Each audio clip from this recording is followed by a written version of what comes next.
something has happened. And after denial, we have anger.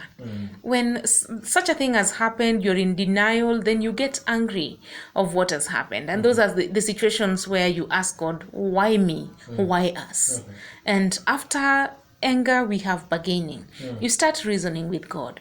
You start asking God to maybe prevent something from happening so that maybe you give your life fully.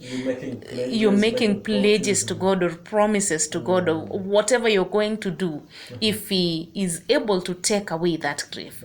And then after bargaining, we have depression. You get into depression, a situation of hopelessness where you decide to go contrary to the way you've been living and even decide to say things like, I don't care anymore.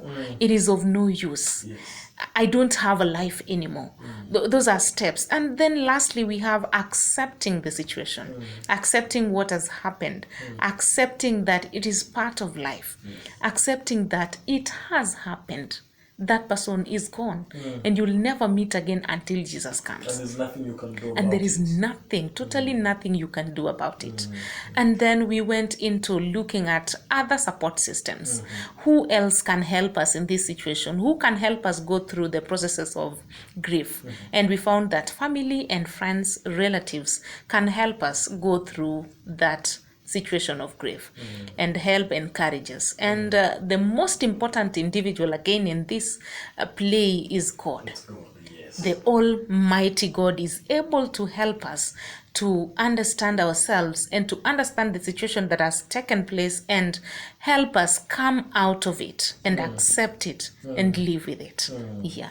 Thank you so much.